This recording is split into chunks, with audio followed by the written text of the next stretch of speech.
a really good defense starts up front. To win the line of scrimmage, you can control the game. In the games where I've been in the Super Bowl, it's your front is what gets you there. And they impact the game more than any position. You do need difference makers. You look at it, you study it, you've got about 2 to 3 at least on each side of the ball that are top 1 to 3, 1 to 5 at their position. That's real.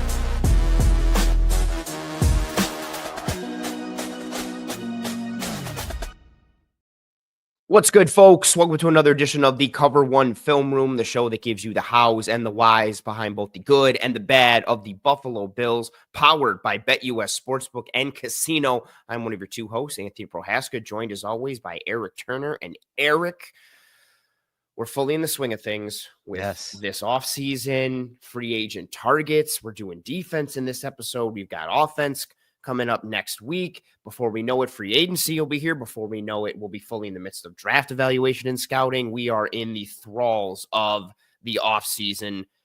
How you doing? How you feeling? How's it going? Great, man. I'm excited. You know, today in this episode of the Film Room, we're going to spend some money, right? We're going to spend some money, guys, that we believe the Bills should target on the defensive side of the ball. You know, it's fitting because, one, the NFL was just alerted about the price range for the salary cap in the $277 million to $281 million range. So now the teams have a better idea of how much money they have under the cap. And it's important because tonight at 9 p.m., you guys in the crew are going to be doing the salary cap extravaganza, which you love. You're all about cap and numbers. You're always give me just all the crunching numbers, that stuff. all the nerdy spreadsheets. No, I'll be sitting this one out, but I know you and several of the guys, including Greg Thompson, will be participating in that tonight. And it was fitting for the NFL to drop that news today, right before we record this show, but also before you guys record tonight at 9. Yeah, very helpful and nice of the NFL to consider us in the salary cap extravaganza. So yeah, something that we did. I think I first proposed it to Greg like I think maybe did in 2021, 2022, somewhere around there. And it's grown since then. And now we've got more of the team involved, and it's awesome to, just kind of play GM for a little bit and go over the roster pieces on both sides of the ball, cap considerations, cap cut considerations, roster moves, extensions, all that stuff. So that'll be coming down the pike tonight at 9 p.m. And Eric, our conversation today and next week funnels into the salary cap conversation heavily because for what seems like every year, and again, this isn't a bad thing because you have a franchise quarterback and you have a good team. So part of this is kind of, par for the course at this point. But with giving our free agent targets this year, much like in years past, a lot of it comes down to the value. And in terms of like that value conversation being on field production and what you get relative to cost. We know this Bills team is not going to go out there and be flush with capital financially and be able to just grab this guy and this guy. Splash signings for them are relative based on cost and based on production. And obviously the guys that we will be looking at in this episode on the defensive side of the ball fit need, fit scheme, especially for where we're looking for this defense to go. But then also that's within the backdrop and the lens of being quote unquote affordable and cost effective at the same time. Yeah, I know it's not as fun. This isn't like Madden with the salary cap turned off. Just turn it off. Yeah, we can't do that. So we try to be rational and logical about it. Again, there's probably some wiggle room, but I mean, even leading up to this show, we didn't know what the cap will be. So, but we assumed, regardless of where the projection was, that they're going to still have to be pretty tight and rational about their spending. So we were when we targeted some of our guys. But before we get to the guys we targeted, you have to identify what the Bills need on the defensive side of the ball. And we always talk about complementary football, right? The pass rush and the coverage working together. And so let's start off with the pass rush. It was really, for me, and I know you feel the same way, pretty disappointing this year. Because if you ask yourself, did they affect the quarterback? And in my opinion, they didn't. The numbers support that they didn't. They were 21st in pressure percentage. And that, again, that includes blitzing and just 4-man rushes. They were 21st, just over 33% pressure percentage on defense for the Bills. And to me, that's just not good enough, especially for a team that, as we've always talked about, they don't really blitz all that often. And, a lot of that, when you break it down, there's a lot of context to it. There's, injuries to guys, guys that were hoping to get some playing time, like Dwayne Carter. He got injured. They signed Austin Johnson, Jordan Phillips. Yeah. They made moves to get Quentin Jefferson, but those depth guys at D tackle, if that's where we're starting at D tackle, those guys didn't really help all that much when you're talking versus the run or versus the pass. And then guys like Daquan, he didn't have the season that the Bills needed him to have, especially when you're talking about who's next to him in Ed Oliver. So the thing with the pressure percentage being down, they didn't stun as much. They only stunted like 14% of the time. I mean, 2 years ago, that was up over 20%. So it's something that, like, if you're not stunting, you're only rushing 4. How are you getting to the quarterback? How are you creating disruption? How are you attacking the offensive blocking and blocking concepts? And, without any pressure and the quarterback's not being affected, the ball was out quickly. There's a lot of quick game stuff against the Bills defense, rendering any type of pressure when it did happen useless. And so, to me, I'd like to hear your 2 cents on that. The Bills did not affect the quarterback enough to be even an above average defense for consistently for the entire year. Yeah, I completely agree. And it's such a frustrating topic to broach, because it feels like we get into some version of this like each offseason, and we know how important the defensive line is to the Bills and how much resource allocation they commit to the defensive line, whether we're talking draft capital, whether we're talking financially, like the moves and the rotating cast of guys that they bring in. And yet this year really, no disrespect to anybody, but if you're sitting there and you're bringing in kind of cast-offs mid-year and Jordan Phillips and Quentin Jefferson, and then those guys are immediately becoming a part of your rotation as soon as you bring them in, that says a little bit about the status of where you are as a defensive line, especially on that interior. And 100%. You talked about the pressure rates, which were disappointing. And then you couple that with the run defense and guys getting blown off the ball and not being able to kind of withstand and hold their ground against double teams, displacements being created. So you want guys in there who can affect the quarterback, but also play the run, but they're not doing either. It was almost like the interior was caught in this no man's land of just ineffectiveness. And when you juxtapose it with the team pressure rates from previous years, Eric, like you have in this graph, it really just kind of puts it into perspective where they were in 2024, especially with juxtaposing it with where they were in 2023 and how much of a steep decline this is if we're looking at it holistically. Right. And these stats are courtesy of True Media. In 2024, I had mentioned that their pressure rate was 33.6%, ranked 21st overall. And 2024 on this graph is that pressure percentage is the second lowest compared to 2017. So the first year that the Bills, the regime was in Buffalo. So it puts it in perspective on how much of a down year the Bills had when it came to affecting the quarterback. And when you heard that intro to this show, to this episode, you heard McDermott talk about it starts up front. It starts up with the offensive line. It starts with the defensive line. And, on each side of the ball, they like to have 2 or 3 playmakers, top 5 guys at those positions.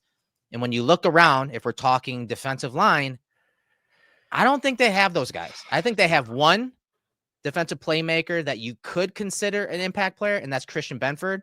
And even when you talk about him, there is some context to like, okay, can he stay healthy? Like obviously he's an impact player. He would have been an impact player in that Chiefs game. When he was out, it was just the opposite, right? So you could argue that on that side of the ball, this is where, a lot of the work has to be done this offseason when you're talking free agency and the draft. But if they're not affecting the quarterback with pressure, with their guys up front, Anthony, what's going on in the back end? What's how's the coverage affected when we're talking the lack of pressure, the ineffectiveness of the pass rush? Yeah, and we talk about it all the time that, the coverage and pass rush marriage, and when things are clicking for the Bills defense, because those things are aligned and you're seeing that nice, healthy marriage. And when it's not, it's usually because there's a disconnect between the two. And it felt like this year, and not even felt like, but I mean, it was. You see it on the tape. You see it in the metrics. There was just a disconnect. And the Sean McDermott, quote there in the lead-in for this episode really speaks to it a bit. This where they were as a secondary and being kind of caught into that. Are you playing off? Are you trying to play tighter? Are you trying to play man? Are you trying to play zone? Are you working in press? Because you can be impressed but still be in zone. Are you pressing? You bailing out? It just felt like they weren't restricting the airspace enough on the back end from a coverage standpoint.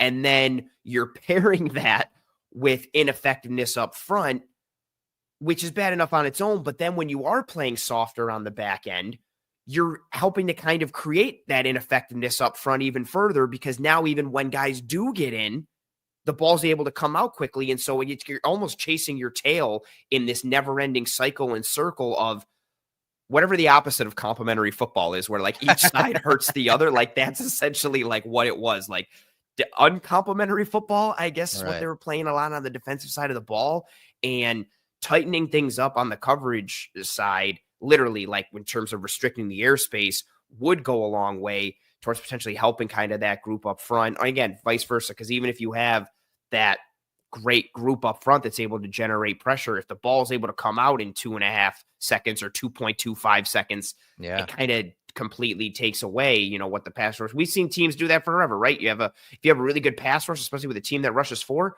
you'll hear it on the broadcast all the time. Oh, they want to go quick game today. They want to get the ball out quick. You want to negate that pass rush, so on and so forth. You can do it with screens. You can do it with quick game. And teams being able to get the ball out fast because there's space underneath was a recipe for disaster for the Bills this year, on top of just being ineffective and not having the horses up front.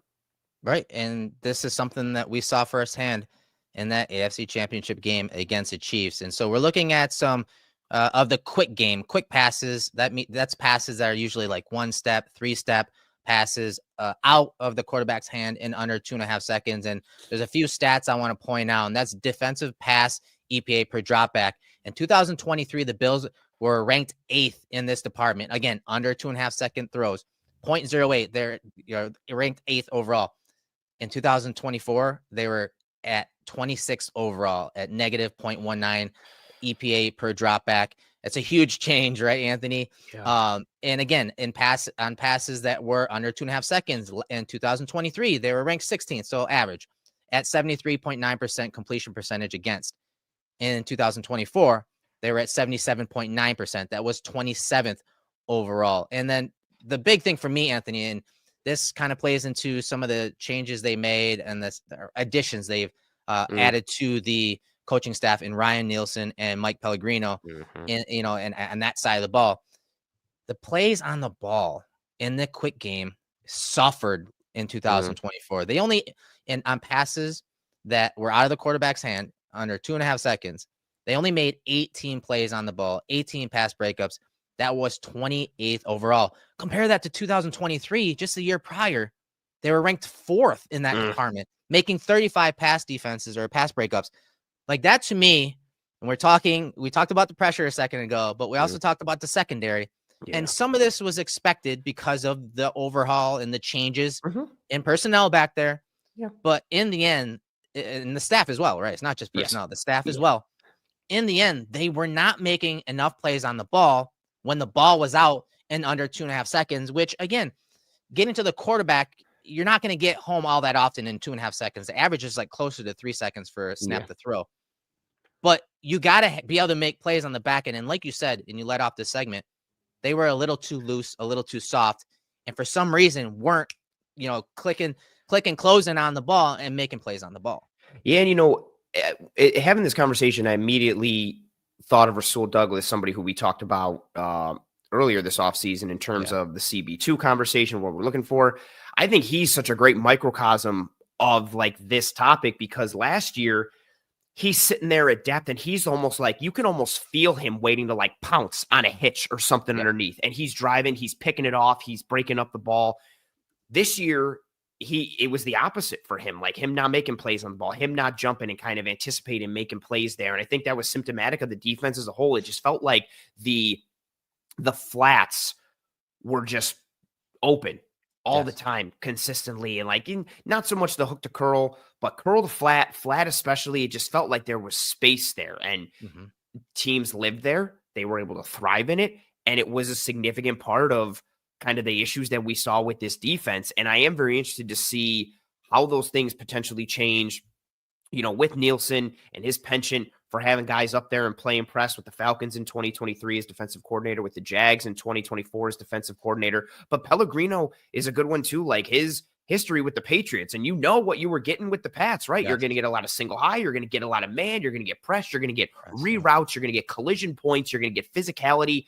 Like bringing in a new guy in the secondary in Pellegrino and a, defensive assistant in Nielsen, both of those guys who lean towards restricting airspace from a coverage standpoint. It seems very coincidental at best, given how the Bills season ended against Kansas City, how it looked on the whole throughout the year, and then what McDermott said in his end of the year presser. Right. And hopefully guys like Nielsen and Pellegrino are influential to Bobby Babich. Babich admitted on Eric Wood's podcast a few months back, I think it was even actually over the summer last year, that over the last 5 years, he met with Nielsen at every single combine. So they would meet every year, talk shop, bounce ideas off each other. And obviously Pellegrino, it's crazy the impact that he's made on their franchise, the Patriots franchise, when we're talking the secondary. And when he left and they let him go just recently, a lot of fans and analysts were like, "Oh, it's a mistake." Yeah, like he's well respected, and players loved him too. The players loved him. He's got a lot of energy. I think and hope that those two guys, with what they have done philosophically and coaching and stuff they've taught, that Babich can lean on those guys a little bit more when it comes to not just man coverage, but press and closing down some of that airspace, as we talked about, because that'll help with that quick game numbers, right? That'll deter some throws, but more importantly, it'll put players in proximity to make plays on the ball. 18 pass breakups against passing with under 2.5 seconds. That's awful. I mean, to put it in perspective, Anthony, the Eagles led in that statistic and pass breakups in the quick game. You know how many they had? 42. 42. Huge difference. Big difference. Again, complementary football. Pass rush wasn't quite there. Coverage, it wasn't quite there. So we're not trying to scare you guys, but we're trying to frame everything's terrible. We're trying to frame the perspective and how we went through this process of who they should target and why we like these guys. We're not gonna be able to name everyone that we like, because then we'd be here all week. But it's the start to framing this entire conversation. And with that said, so we talked about some of the issues there when it comes to complementary football, but we also got to identify roles, needs, and whatnot when it comes to the defensive side of the ball. So we'll start with the D line, and you can lead us off with the D tackles. Run defense is going to be that first piece there, but a huge piece with the run defense aspect within the interior. And we have it listed up here on this graphic for the defensive tackles, right? Depth, run defenders, preferably a bigger nose tackle to occupy. You want guys who can eat up space, take up bodies. We're looking for guys who will not get displaced and knocked off the ball, either horizontally or just knocked back north and south. You want guys who can hold the ground, who can anchor, maybe chuck a dude every now and again, stay in their gap, add in, maybe ability to play gap and a half or 2 gap at some times based on playing lighter boxes and 4 down defensive linemen, because we know the Bills, when they want to play coverage, they want to keep 7 back. But a big piece of it, and Eric, you and I were talking about this offline, is, and I feel like a lot of fans want just the big, huge, massive plugger, like somebody that they can just sit in the middle and he won't get moved and he'll eat up the space and all that kind of stuff. But when you get those type of guys, you still need the ability to push the pocket a little bit. You still need the ability to have some sort of pass rush pop. You can't have the dial or the sliders turned up all the way towards size and run defense and not have anything in terms of a pass rusher. And that's just general philosophy, but also particular to the Bills. Like, they want those guys who can still penetrate, who can still get upfield. So it's an interesting mix when we look at that defensive tackle room and that grouping, because they need bodies in a rotation. They need the depth. They need guys who are solid against the run and can play the run, but they still need to have some sort of juice or effectiveness as a pass rusher and to be able to play that complementary. Maybe not a 7-7 in terms of run defense and pass rush, but at least like a 4 as a pass rusher if you're going to be a 7 as a run defender. It can't just be 10 of one and 0 of another. There still has to be some semblance of balance to a degree in there. Right. If you're playing shell coverage where your safeties are back, split field coverages, and your nickel is a quasi linebacker, you want a little beef. But guess what? On early downs, when you have that bigger nose tackle in and they pass, your pass rush is going to suffer. So again, leading off the show, when we're talking about affecting the quarterback, now you're screwing yourself there when really that's a priority. Passing versus, run defense, that's a priority. So it's a delicate balance, especially when, we're talking the Bills system. And so, I would like to see some more beef up front if we're talking specifically at nose tackle, but at what cost? Because a lot of people are like, I love what the Eagles did. They had, Jordan Davis, high draft pick, and, he was just pushing people around. Jordan Davis had a lower pressure percentage from the defensive tackle spot than Daquan Jones, DJ Reader, Benito Jones, Tavondre Sweat on defensive tackles that are above 320 pounds. He's way down the list, guys. So again, at what cost? And I will say, I think the Eagles system, it resembles what the Bills that we talked about that, with Doug Farrar the other last episode. But again, it's a delicate balance. And so, yes, we do want some beef in the middle. But for me overall at defensive tackle, and I'll lead into DNs, I want to see some new blood. I don't want the Jags. I don't want the Austin Johnsons of the world. I don't want Jordan Phillips coming back again. As much juice as he brought on those 7 plays every single year, they need to commit to guys and start developing guys. Dwayne Carter was almost non-existent last year. Yep. That is worrisome for me. Yep. That is worrisome because he was never a guy that was going to be an attacker, a disruptor. I mean, he had a 4% pass rush productivity grade when he came out from Duke last year. So he's not some world beater. And honestly, most of his pressure came on stunts, which the Bills didn't do last year. So with that said, I agree. A lot of, depth, they need to start committing because again, Daquan's up there now. Yeah. Ed Oliver needs some help. Yeah. He needs to step his game up himself alone. Again, that's a whole episode in itself. But with that said, we'll move forward to the DNs and no surprise. What are we leading off with? We're just going to evergreen content this slide because athleticism, change of direction, the ability to track the QB in the pocket. And we're not just talking about obviously when they get out a side of structure and start running around and, hey, you got to get in the chase mode. No, they need to not just compress the pocket, not just win the edges with speed or athleticism, but also this is what I'm focusing on this year, converting these pressures into sacks. They need closers. And so I don't care how you win, if it's power, if it's speed, close the door, close the play down. I'm sick and tired of having these guys get so close onto the doorstep of a quarterback and not able to bring that quarterback down. This is something I'm going to be tracking all year for every single pass rusher for the Bills, converting pressures into sacks. That percentage is what matters to me. When I'm scouting these college guys, when we start doing draft stuff, that is where I'm starting at. I'm starting who are the closers, who are the people that, hey, it might be a small sample, but are they closing when they're out there? Whether they're a starter or a backup player, I need them closing plays out. Yeah, and we saw the pressure rates in that graph that you pulled up earlier and the difference between 2023 and 2024. I feel like Leonard Floyd was sorely missed, his athleticism, his juice off the edge, but his ability to close and get home. He would get pressure and he would use those long arms and his veteran savvy, and he would get guys down, especially throughout the first, 10 weeks or so of the year before looking kind of dinged up a little bit. And they just, did not have the pressure rate, but then when they would get pressure, they weren't getting home, which is a problem in and of itself. And then you tie it into, again, I don't have too much to add. I feel like you said it, and we've talked about it so much this year, or throughout the years.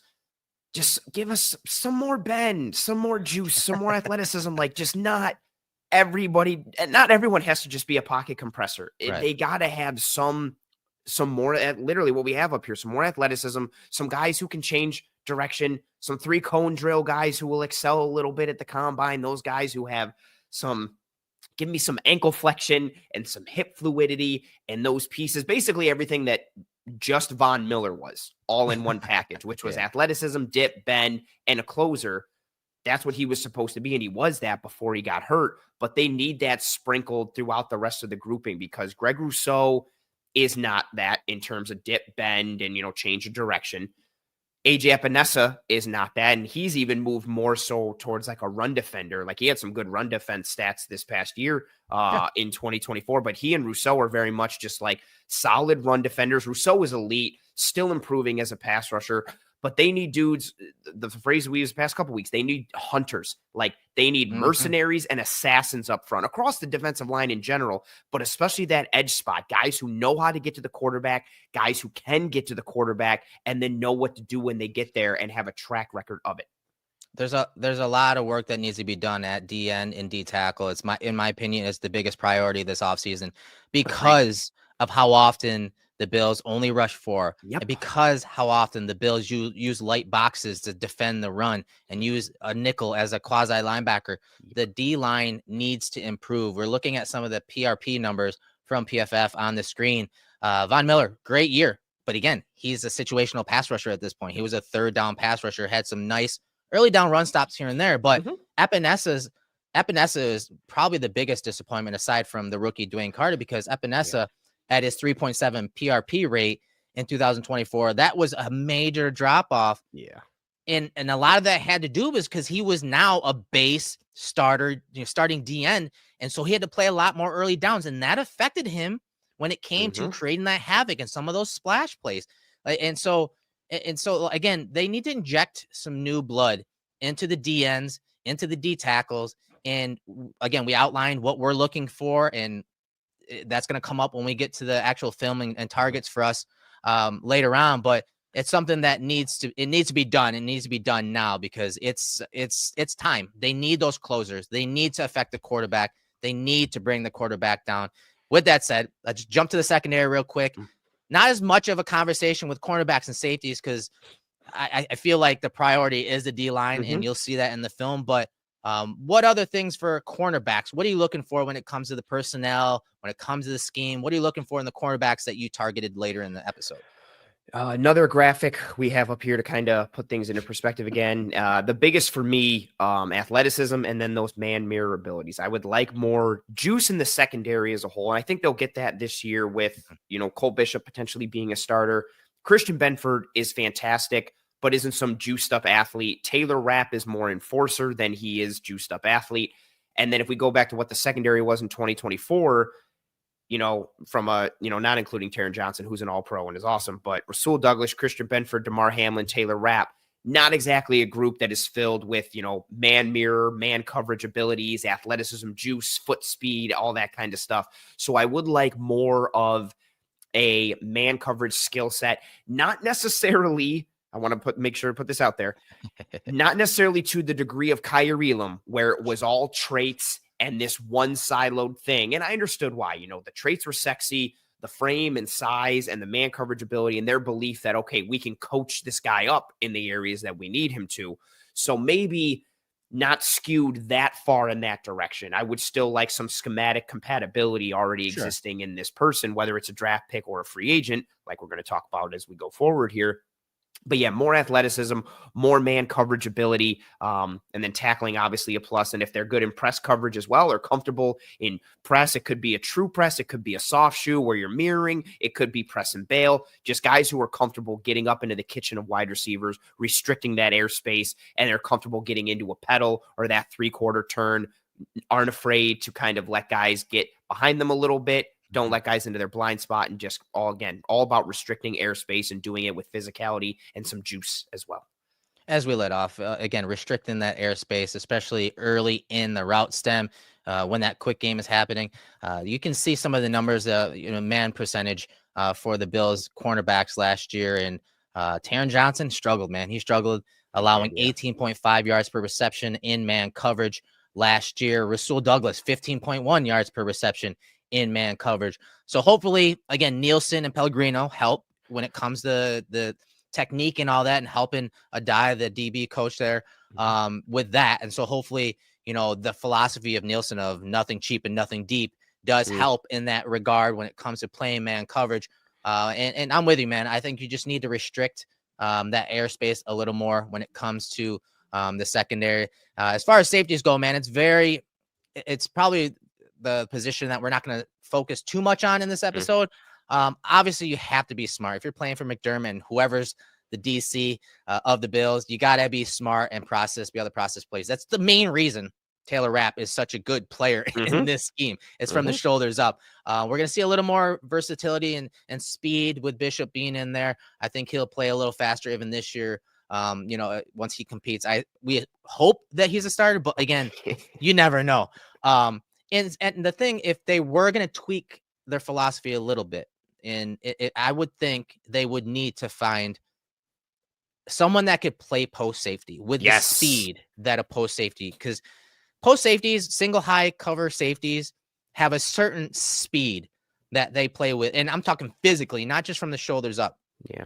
And so I think if they're looking to the future, maybe it's not this year, they're looking to build towards this in the future, when as the trends on offense kind of go back to running the ball and they got to bring more guys out in the box. If we're going in that direction as the offense's counter, then you're going to have single high safeties a little more. And then maybe for the future, you need to start worrying about that post safety position. Maybe it's Cole Bishop. He did a bunch of it at Utah.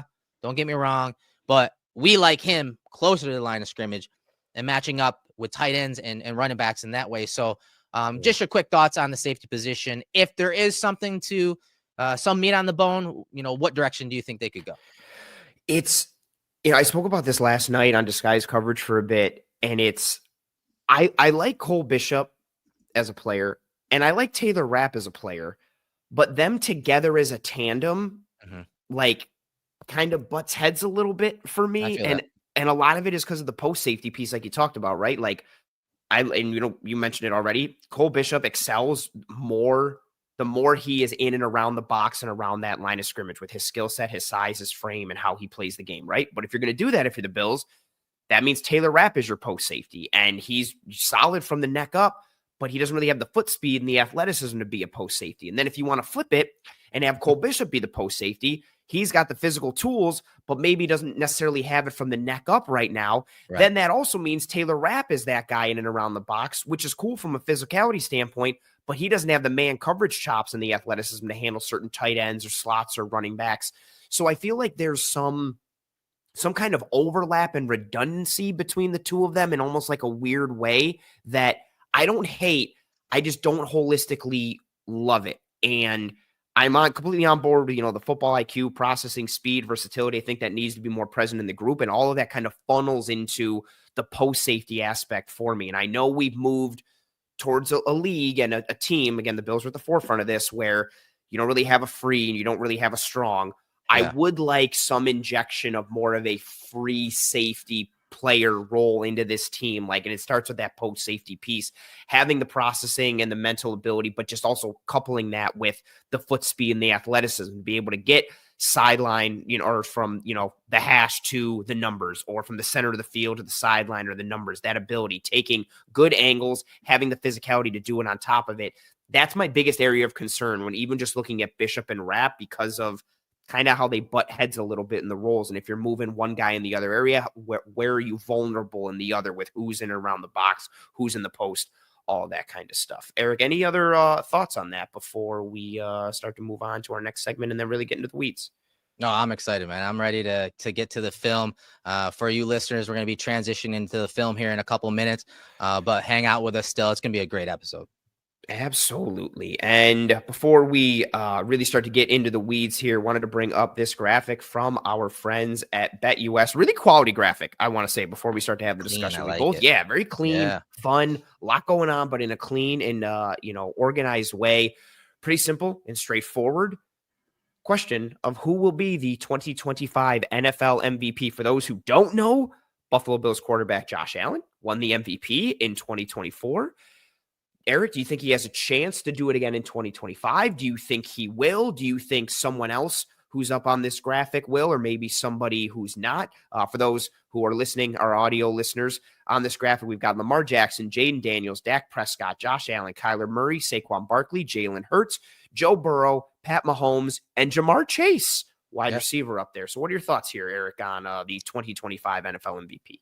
I'm kind of go back to what I said last year when we started with this discussion of, if Josh has a chance to win the MVP, absolutely. If he doesn't turn the ball over, I said last year, as long as Josh doesn't turn the ball over, the media, that's the only thing they have against him. And sure enough, he took care of the ball. He changed his entire game and he won the MVP, which was a wild ride when it came to that. We, every other week, it seemed like it was a different name as the leader, but I think Josh will have a very good chance. My dark horse would be Daniels. I think Jaden Daniels flashed last year. He had a great year, but I still think Lamar's going to be in the conversation, man. I think he's still going to be in there, but I'll go underdog. I'll go with Daniels, especially if we're looking at this graphic here for the MVP of next season. I really want it to be a non-quarterback so bad. Like it just feels like it's become a de facto quarterback award, similar to the Heisman. So I would love if it was Chase or Saquon or just, I don't know, maybe Bijan balls out and it's Bijan for Atlanta and that kind of him and Penix push things over and Bijan's the focal point, which could happen. I'm going to lean quarterback. Oh, Jaden Daniels is a good pick. I think it's going to come. I think if I had a top three right now, I do think it's between Allen, Lamar, and Jaden Daniels. I do think the Bengals will bounce back. I'm going to say Joe Burrow has a strong dark horse. That's a good one. That's a really good one. Yeah. He honestly was in the conversation this year. And if their defense didn't fall apart in the early part of the year with injuries, if they're a playoff team, I think he maybe muddies the MVP race a little bit this past year. I'm going to go with Joe Burrow because I think the Bengals will turn it around a bit. And again, maybe that hurts him a little bit if Chase is also an MVP candidate, but I'm going to go with Joe Burrow, I think, potentially for the 2025 season. And this graphic, of course, presented by our friends at BetUS. And if you are looking for a new sports book this football season or any sports season, BetUS is your answer. They give the fastest payouts in the industry, a 150% bonus on your first deposit, and then a 125% bonus on your next two deposits up to $2,000, all with code YouTube150. That's YouTube150. They give a fast and easy deposit and withdrawal process, 24/7 personalized service, 365 days a year, live wagering on all major games, the best betting variety in the business. They allow you to get 10% back on your net losses twice a year, and they also can give you your very own personal account manager. Go to BetUS for all of your sports book and betting needs. Eric, should we dive into the meat of the episode now? Absolutely, man. Let's get started. Again, defensive side of the ball, free agent targets. We're going to rattle off 1 to 2 for each of us at each of the positions. And why don't we go like back and forth? I'll start first, and then we can do one for you. We're going to start on a defensive line. We're going to start with the defensive tackles. Again, we evaluated these targets based on their fit into the Bills scheme, what we thought the Bills needed from that perspective. And of course, the cap is always going to play a part in this. And so short-term, long-term fit, that's also something that we needed to consider here. And so the one guy that stood out this year, but also stood out last year and for many of the years, honestly, has been defensive tackle Teair Tart. Here's a profile that I put up on the Cover One website, but he's a big guy. He's a long defender, big, wide bodied. He's got that natural power, and he's able to disengage because of it or hold at the point of attack because of it. But as big as he is, Anthony, he actually has pretty good agility for his size. He's pretty quick when he needs to be. Again, I think depending on what type of scheme you put him in, he could be a 2-gapper in the Titans scheme like he was a few years ago, but he also could be a 1-gapper penetrating style D tackle with his size. He's very disruptive, flashes some really quick swim moves, arm overs, uses that length to disrupt offensive schemes. I looked at specifically how he was on first and second down, that early down defender. Again, someone to compete with Daquan at nose tackle. And he was ranked 20th in pressure percentage at 9.7% on first and second downs. And he didn't really offer that much on third downs as a pass rusher. He only had like 27 snaps on third down last year. So I think that could be better if he's, again, in that platoon along the D-line, but also in those high leverage situations where, okay, now he had a blow for a couple plays. It's third down. Now you get him on the field at that shade nose tackle position, or even a 3-tack for that matter. Have him be disruptive, have him take on a couple blockers to free others up. I think he's a very good fit for the Bills defensive scheme. Yeah, my ears perked up a bit when he was released, somewhat kind of out of nowhere from Tennessee a couple years ago, and it was like where it was like a personality thing, was some character stuff. Where was the Yeah, disconnect? Because when you watch the tape and you see him, you're like, this is a good player. And so when this looks good. yeah, like really, Yeah. this looks. So what's the issue here? Why would this team who needs this player let go of this player? But the season that he And when put, that happened, and not sorry yeah, to interrupt no, you, you're but good. when he was released, I immediately hit up Daquan because he played with him. No, yeah, And good I was call. like, Daquan, are you gonna bring your boy into Buffalo? And this is months ago. He's like, he would come to Buffalo, but he wanted to start. And so that Mm. was the main reason that he probably didn't end up in Buffalo. But again, I think he is a fit, just like Daquan was. Yeah, I think it's very fair, and I think Tart's a good defensive tackle to lead off with, given how we framed this conversation inside, right? You need to have somebody who has the size, who has the power, who, again, having that frame with how much of a big wide body guy he is, but then you still need that pop. You need to have enough juice. You need to have somebody who can, neutralize blocks like you have, listed out here, but who still has that juice to get upfield, to create some penetration, to still cause havoc while also maintaining that run integrity piece. It can't just be, as much as we love him, it can't just be like, okay, Ted Washington, here you go. Yeah. Drop him in this defense, because he's not going to give you that juice and that kind of upfield burst that you still need to have. I think Tart is kind of a good, model or framework in terms of the body type and the skill set. Also, cost effective on top of Yes. that big piece there. Eric, you have listed there his current projection via Spot Track at $5.1 million from an average annual value standpoint. That's where you're kind of looking, especially from a rotational standpoint. It's the combination of the skill set versus the run and the pass, the size, the frame, all within the backdrop in as non-sexy of a way as it is, the affordability piece, right? It's Yeah. can't get too crazy potentially based on what we anticipate the Bills space kind of being at here. Yeah, again, his power, I think, would be very good in the Bills defense. And Yes. I do think that, again, whether he competes on early downs with Daquan Jones, because Daquan Jones is an early down player now. He's Mm-hmm. not a third down player. That's why they had guys like Dwayne Smoot, who plays D end, rotate in at D Yep. tackle and play in the A gaps and B gaps on pass rush down. So they do need someone to compete with Jones, but also, again, he can play both positions where he could kick out to three tech and rush the passer Yeah. and push the pocket. Again, Yes. they need to do a better job of pushing the pocket, Yes. occupying so that Egg can get his one-on-ones. Yes, that's the huge piece. The schematic fit, how it all ties together, a very significant piece.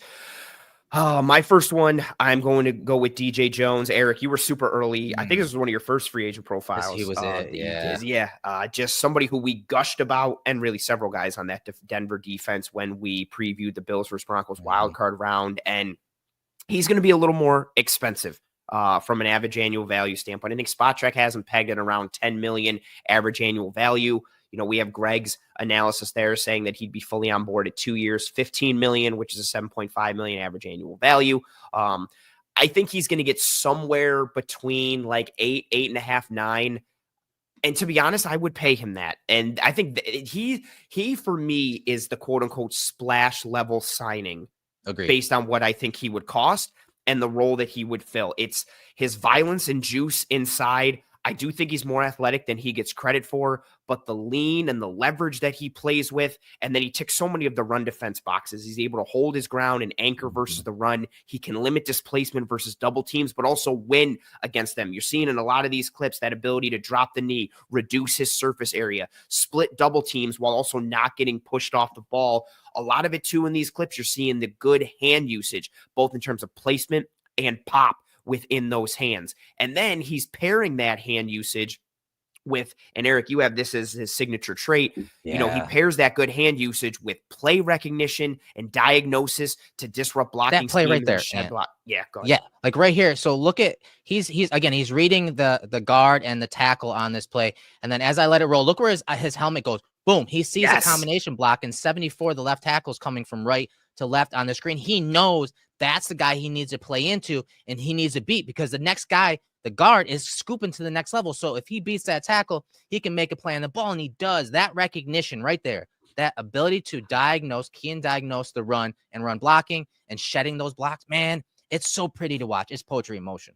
Yeah, and you pair that with the violence and the physicality on top of it. He's a heady player. He's got the physical tools and traits that we're looking for in this role and how he fits into this defense. And, last piece for me is just I think he displays a high level of competitive toughness and play strength. And I think he's the exact type of player archetype, prototype, frame or framework we want to talk as well. But from a higher level standpoint, I think Tart kind of ticks it from the cost effective piece. Jones, I think, is a little more dialed up and tuned up in several ways. Obviously, he's going to be more expensive on top of that, but he would be the splash signing that I would look to have and just filling that role. I think he immediately upgrades the interior for the Bills defense and would have a, force multiplier impact for the rest of the guys. That's it. He would make an impact, not just from an individual standpoint, but just imagine the processing and production that you're going to get from Terrell Bernard behind that guy, a consistent, guy that can take up blocks and occupy, but also, hey, if that offensive lineman is not going to hang on that double team to displace DJ Jones, well, guess what? Then he can split it and make a play. Or Bernard's already coming downhill and making a tackle. The production and, like you said, the force multiplier that DJ Jones could be, if they're going to make a splash on the defensive side of the ball, there aren't many guys that I'm going to be like, you know what, if it's along the D line, I'm upset about. Like, go ahead and do it. And DJ Jones, there's a reason he was my first profile, because I am completely on board with you with everything that you said when it comes to his play, his traits, but how much he would impact the Bills defense. Yeah, and that's very well said and spot on. And again, for you folks, like that is, I do think that's like the ceiling of quote unquote splash from a free agency standpoint. Unless the Bills do, now I'm not trying to feed this too much, but unless the Bills do trade for Myles Garrett or trade for Max Crosby, that obviously is a bigger splash. But from a free agency, just pure financial capital commitment, DJ Jones somewhere around that, approaching double-digit average annual value, multiple years. That's the type of splash. And it may not seem sexy to some. I'd be over the moon if they signed DJ Jones. I would be pumped as hell. Right. And so that would be the splash per se. But a guy that I think could help out on early downs, once again, to compete with Daquan Jones is Foley Fadukasi. He's probably at spot track there at like 3.9 million of AAV for him. So again, he'd be on the cheaper side, on the lower side, but I still think he can play ball, especially if we're talking that nose tackle position, and being able to make plays against the run. And so we'll take a look at some of his plays here. I think he does have some versatility a little bit. He's primarily a two-down player. They kicked him out at the end at times in odd front, so he's got some positional flexibility, but primarily, especially in the Bill system, he'd be a D tackle. Really good versus the run, great pad level, thick lower body. He's got like those thick thighs and backside to anchor at the point of attack and stop the run. I like how he plays into the blockers, and you'll see it in a bunch of these clips against the run, where he plays into the play side shoulder or half of the offensive lineman and almost pries open that gap so that he can make a play against the run. You're going to see that a bunch once you get to some of the clips of him defending the run. When it comes to rushing the passer, like you're seeing on the screen, it's more of a power rush. He uses that raw strength and leverage to drive the offensive lineman back, and that's where he kind of showcases his power off the snap. But of course, you can see he's a little tight ankle. That lower body is a little. It's more of the short, like the short muscles that don't really have all that much flexibility, a little heavy footed. So you're not getting a lot of agility. You're not getting a lot of change of direction, which is something that we did highlight early on in this breakdown. And so he's going to struggle to finish at the quarterback, but you can see him as a pass rusher. He uses his power to push the pocket. And then against the run, he's using that play side ability of just prying the blocker open and making plays on the ball. Yeah, more of just kind of almost like a straight line player in terms of getting north and south, but being able to impact that while still being able to anchor and have that role within the defense. This is the type of body that I am fine with in terms of a rotational guy, because you know what you're getting. And I think the effectiveness in that role from a run defense standpoint, but still having enough to be able to get upfield and cause some havoc. Yes, he might struggle to, kind of get home and bring that QB down. But a lot of these clips, you're seeing it. Yeah. He's just gumming up the works. And I I am very much fine with that on the interior. I think Fatukasi is a really good example of somebody that's just like annoying to play against, who has that grit and that sandpaper. And I know some of those proverbials may sound corny, but the Bills need that on the interior. And you're seeing a lot of those clips even come against the Bills Against right there. the Bills, Like, I know. And that is a yeah, thing. yeah. Scouts, they pay attention to that stuff. Yeah. When you're going to free agency, the pro scouts say, hey, how did they play against us? Because we have a very good offensive line. And he had like 3 or 4 tackles against the run against the Bills. And you're looking at a lot of those clips that in Yeah. these clips in general, but especially the ones against the Bills, like whether it's horizontal or, north and south, he's not getting pushed off the ball. Or if he does, he has that ability to kind of anchor, put his feet into the ground and stop that movement and then redirect, cause problems. He gums up the works. That is very much a signing I could get on board for. And then you have a little bit of that penetration ability on top of it too. But the physicality and the nastiness is just something I think would be welcome to the defensive line. Yeah, he's that low cost type role player that the Bills could add to the Bills D line, and I think he could make some other guys' jobs easier, just not as consistently as DJ Jones. That's for sure. Yeah, very fair, very fair. But again, like you got to get with that mix of, is it somebody who's like higher tier? How much of a high tier can you hit? How much of a rotational guy can you get? I am going to bring up my next guy. Who fits kind of into that rotational piece, Roy Lopez from the Arizona Cardinals.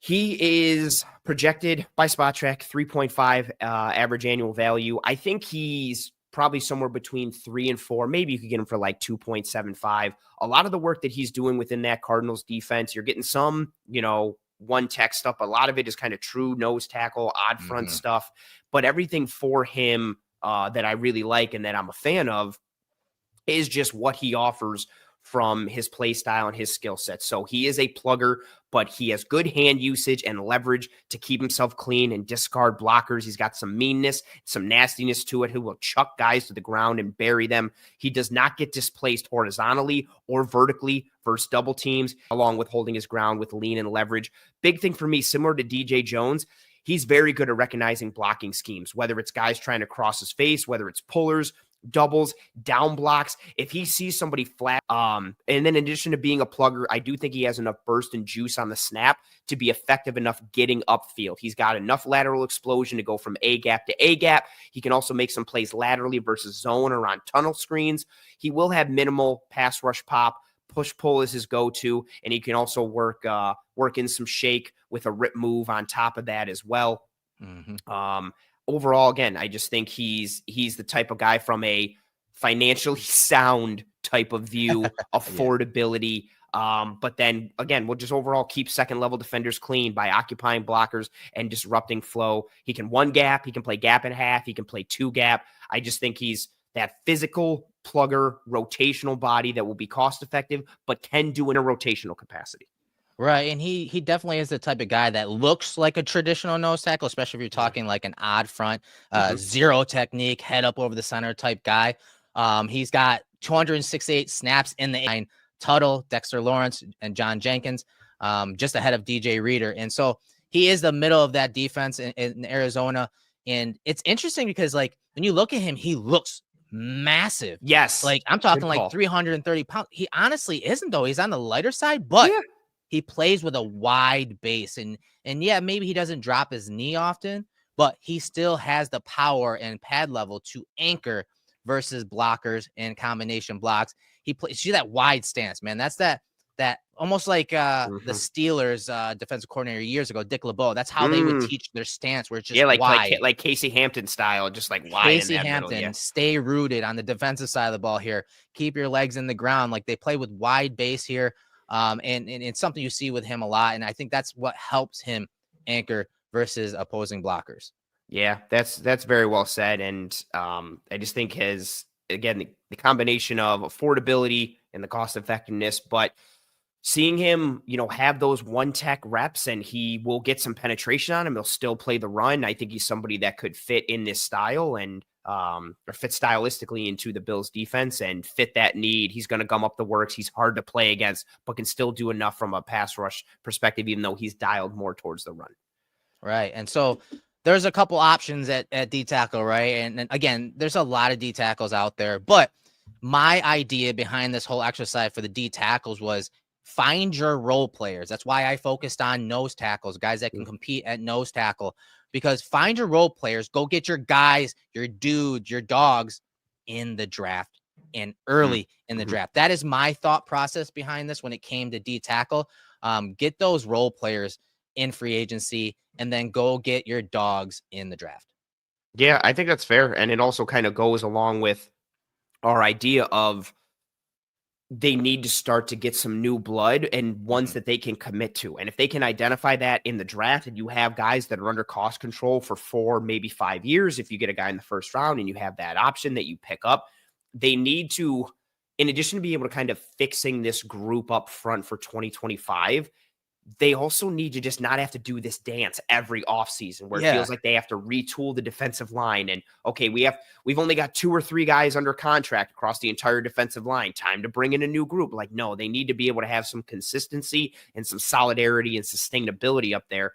And the draft will go a long way towards that. And this draft is, again, not to get too far ahead of ourselves, is a good upfront class from the defensive tackles and the edge standpoint. So it is one that would help the Bills. Super deep, right? Super deep when it comes to D tackle. And kind of like how the wide receiver group was last year, where you got some really fun dudes on day 1, but like impact guys you can get on day 2, and maybe even potentially early day 3, depending on how the board falls. Awesome. So again, draft, I think that's where they need to, when it comes to the draft, they need to go heavy defense, especially if we're talking early, even as deep as it is on that side of the ball. If we're talking edge, man, this is one guy that I liked coming out of LSU. I thought he had a little ways to go as far as development goes, but K'Lavon Chaisson played for the Raiders last year. And it's funny, when I posted these clips on social that we're showing on the screen right now, there was a lot of salty Panthers fans in saying like, well, how come they got so much production out of Chaisson? And obviously the Raiders have Max Crosby across from him, and you'll see him, show on a bunch of these clips, but Chaisson's going to be pretty cheap, 3.4 million AAV. But he was someone that when I popped his film, I was like, are you serious? He showed some surprisingly dynamic pass rush moves that, like you're seeing on the screen, double-handed scissor moves, cross chops, some violence in his hands that you just didn't see the first couple of years in the league. Even some like technical awareness when it comes to timing the punch of the offensive lineman, where he's countering with those cross chops and double-handed swipes. Like that caught me off guard. And of course, he's pretty athletic too. He did drop into coverage a bunch, and that's where I think having an athletic guy like him in there on the Bills' edge can help them and be a quasi chess piece. I'm not going to say he's like the ultimate chess piece, but when we're talking, like, we're asking Epinesa to drop into coverage and how he didn't really get to do that all that often or make the impact in that way. Having a guy like Chaisson, he can actually do that and do it better on top of Epinesa. Epinesa is good at it, but there's more athleticism to Chaisson's game. He's competitively tough, very tough guy, hustle player, chase down ability from the backside of plays. He's got that DNA that the Bills like, and I think that's why the Bills were interested in him when he was coming out of the draft. But there is some stiffness in his upper body from the hips up. And you can see the way he runs. Like, there's not much bend or dropping a center of gravity when he is running. It's a little stiff in the upper body. But overall, I think he's come a long way. And honestly, seeing this tape from the Raiders this past year, it makes me believe that he still has some areas to improve, and he still has a higher ceiling than what we expected the last year and a half, 2 years. Yeah, I think that's a fair thing to say. The hand usage was what surprised me really off the rip. Like, I kind of remember him from his previous stops as just being this guy that didn't really reach his potential, and you kind of thought had more, but didn't really kind of deliver on it. But the hand usage, the swipes, the cross chops, the ability to use that and turn the corner, you see that athleticism going. I think he's in that mold of being that kind of that disruptor and a bit of a slasher in his game. And I think that skill set, given, again, we'll see what happens with Vaughn and the edge grouping as a whole, but you add his skill set to what Epinesa is and what Rousseau is. And now all of a sudden you've just increased your athleticism a little bit. You have more of a moves guy in that edge grouping. And, a lot of it, again, is tied to that hand usage, but you have somebody who has an idea of plan an idea of pass rush moves, how to set things up, how to execute it physically, he adds a nice dynamic to the edge grouping, given what we already think it'll be comprised of. I think this would be kind of a nice little spice into the edge gumbo or the edge pot that the Bills have right now. Yeah, and like I said, Epinesa is still going to be there. Obviously, Von's going to have his role. Hopefully, Solomon is that disruptor and he can step his game up. But again, you cannot just settle. They need to start getting these guys that can make a difference, regardless of what role they're being asked of them. And I think he would add a little juice and athleticism when it comes to, especially when it comes to like the sim pressures and creeper pressures. And again, who's coming, who's dropping. I think the Bills need to start mixing those in more because they just didn't do a lot of it the last year. And again, I think some of that was because Epinesa was playing early down so often and having to worry about defending the run, which he did a good job overall. Yes. But it hurt the Bills pass rush. Yeah, and I mean, I'm a huge fan of sims and creepers, so I am 1,000% on board for that. And you know, it'd be awesome. It'd be great if the Bills had brought in a defensive assistant who used like a ton of really great sim and creeper pressure packages in like 2023, maybe with the Atlanta Falcons. Yeah, oh my God, those are some filthy plays. Like I went back and watched all the third down cut up pressures from the Falcons that year with Nielsen as a DC. Some pretty stuff, man. Yeah, everyone up near a line of scrimmage, and then it was very reminiscent of what the Vikings have done. Under Flores past year with good Flores. Call. Yeah, I was. When did I do? I think at the end of this past summer, leading into the season.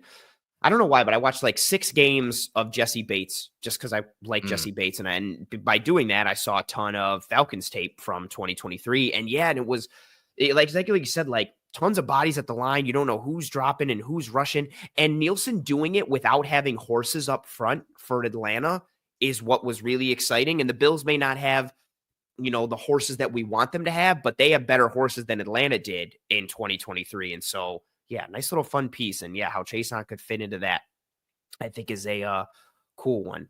I was going back and forth of which guy I was going to start with at edge, but because you went with Chason, I will start with kind of my hunter at this point. And I think, you know what? I just realized. So it's Dante Fowler. Did you pick Fowler last year? Yeah. Right? Good call. I was like, why do I feel like we've done Fowler on the show? Yeah, you picked him last year. Yeah.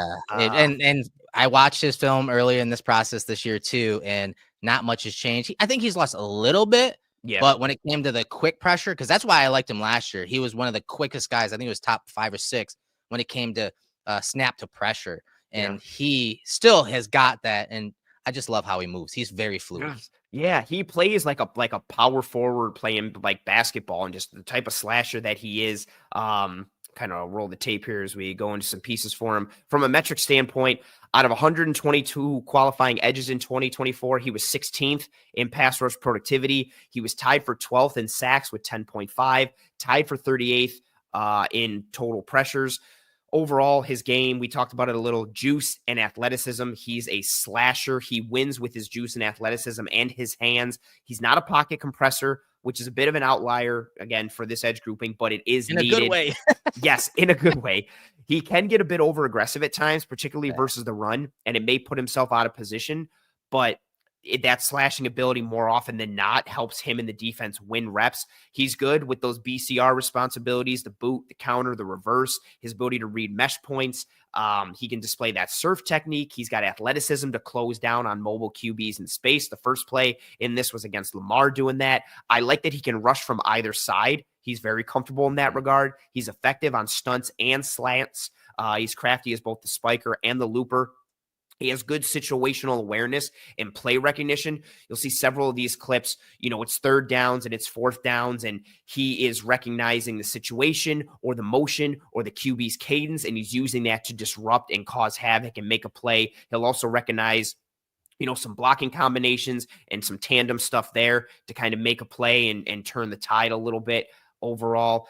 So I like that situational awareness and the play recognition. I love his snap timing and anticipation, especially off the motion, like I said. And I like how he's able to transition some of his rushes. He'll get that first touch, but he can go from first touch to rip or to spin or to swipe. You're seeing a couple of these rushes here, there's that one against Rosengarten. There's a similar one later against Atlanta where he's getting upfield and he just it's like he fakes the layup and he just spins in the paint and goes to the other side. Like just how he is just this ball of athleticism and juice, but still being able to flatten to the QB with some good core strength and flashing good technicality with hand usage and plan.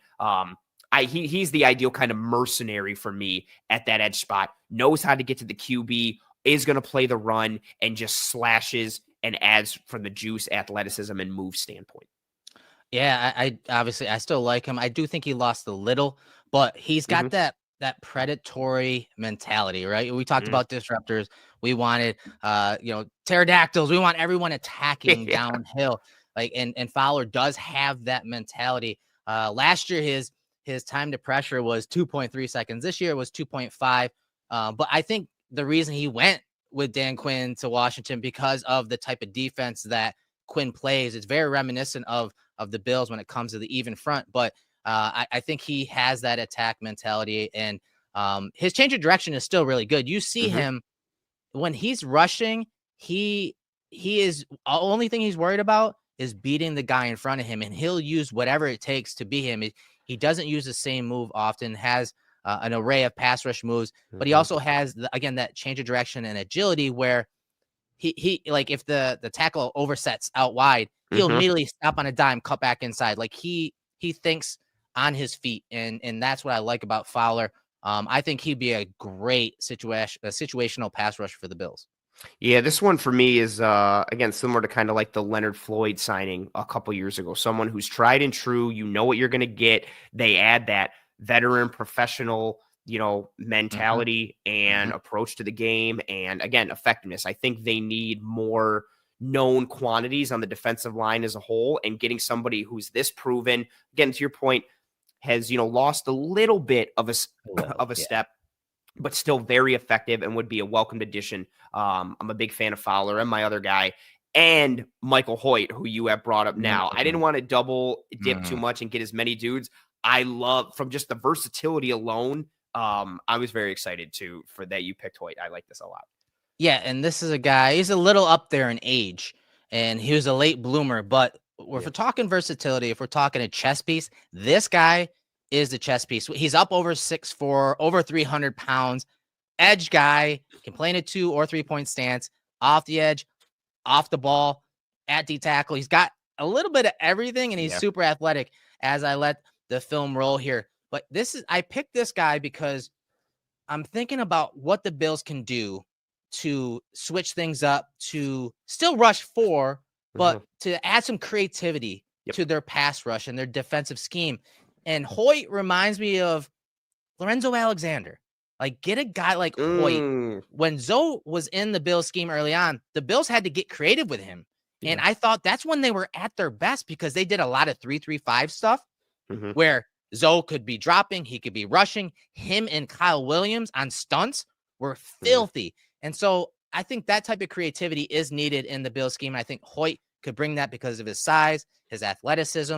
He could be that chess piece. He's very smart. Again, he's been in the league for several years, so he's got that football IQ, plays with active, violent hands, uses that aggressive hand technique to disrupt the offensive scheme and blockers. You see him drop into coverage a bunch, like we talked about with Chason. He can do that. And think about that, dude. That's like a guy up over 300 pounds dropping into coverage fluidly. It's so much fun to watch. And then he's got that hustle, that pursuit ability. He's known for his tenacity and relentless drive in space. And you're seeing a bunch of that on these clips. He's a guy that I think when you watch the Rams film, he was doing a little bit of everything. And I think that type of player in the Bills scheme could just take the Bills' creativity to another level instead of just, all right, here are 4 down linemen. Let's just rush them at the quarterback. I think he could add that versatility and creativity to the Bills' D and their staff. I like how you also added like the old timey kind of voice too, like to kind of show how antiquated. Oh yeah, this is what we're doing. Like that. I like that. I don't know if you did that purposely or subconsciously, but that was very good. I like it. Well done. I watched a bunch of Rams offense this year, but defense as well. I really, really love Kobe Turner. I liked him coming out of Wake. I still like Cam Kitchens, and then just seeing what Verse was doing, I really was watching for those 3 guys.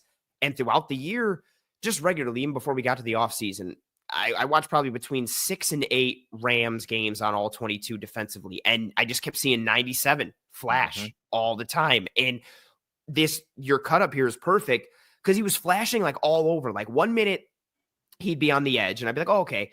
And then he'd be like in the A gap. And then he would like drop into coverage. And I'd be like, what the hell position is 97? Like, is he, because I knew they had like issues at linebacker. I was like, is he an off-ball linebacker? Is he an edge? Is he a defensive tackle? Like, what is he? And I think that question is so awesome to ask, especially as we get to, oh, I love that one of him taking on the puller right there, especially as we get to this idea of this Bills defense doing more to disguise their fronts and getting into more sims and creepers and all that stuff. When you have a guy like this who can be a chess piece because he can line up in a multitude of spots on the line, he can drop into coverage, you add that little bit of variability and reduce your predictability to an offense. And even he got him like making plays down the field against John Smith here, like the hustle, the motor, the versatility, all of that being within the size and frame package, and then the violence and the tenacity, like you said.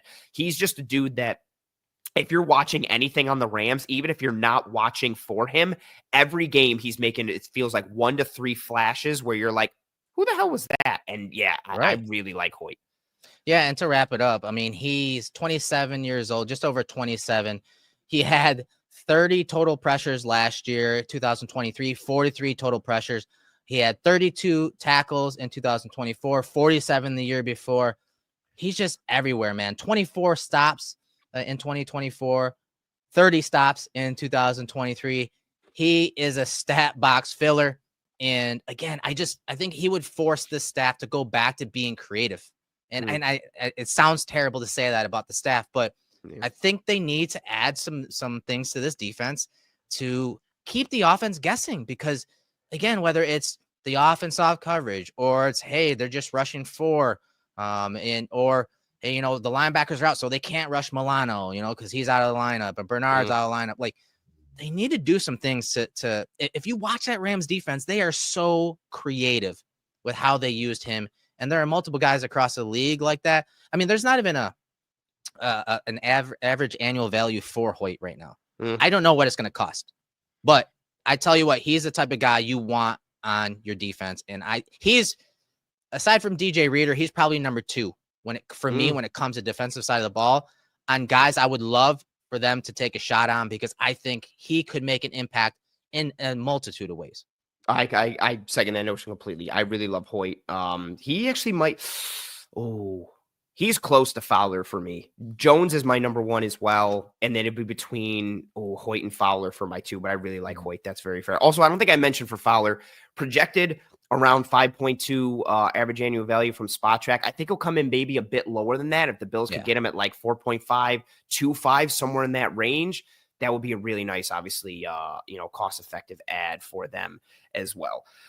So for my next edge, I kind of went somewhat versatility, but also tried to tick the kind of not stereotypical box, but pocket compression box that the Bills typically like to go to. So I went with John Kaminsky, defensive lineman. I say defensive lineman because he's used in a multitude of ways from the Detroit Lions. He tore his MCL in camp in 2024. Kind of a bit of foreshadowing for everybody on the Lions defense just being out with injury the entirety of this season.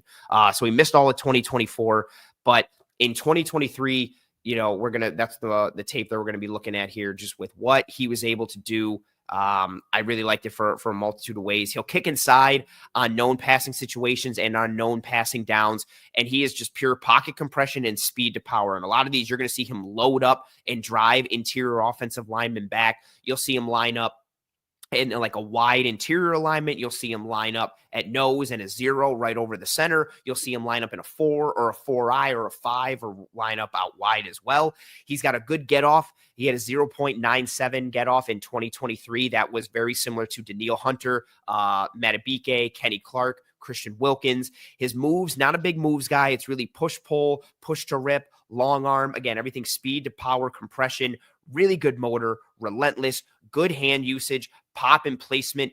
This one right here against the Bucs is one that I want to stop and just go a little like slow-mo with, just the pocket compression aspect of it, because we saw it a lot from the interior.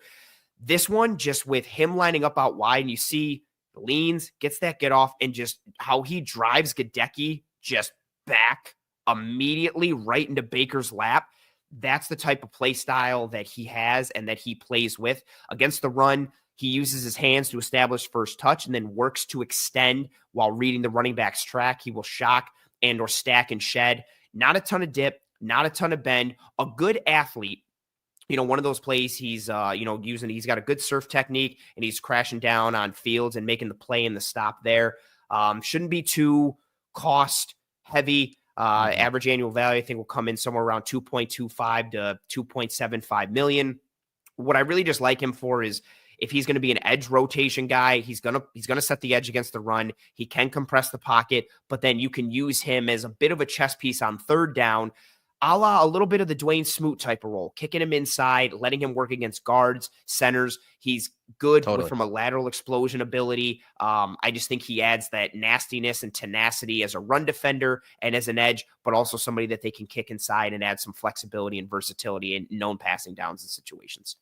I think that's exactly the role he would play for the Bills because if I remember correctly, coming into the league, he was more of that big DN, that base DN that, like you're seeing in a lot of these clips, that would bump inside on obvious pass rush situations. I think that's exactly what we saw with Smoot last year, especially when you're talking those obvious pass rush situations. We outlined how important Smoot was in a lot of those pass rush scenarios and setting the pass rush plan for the defense. I think Kaminsky is that same type of guy, bigger, veteran that can bump inside, but also, again, has some ability to compress the pocket as an edge player. Yeah,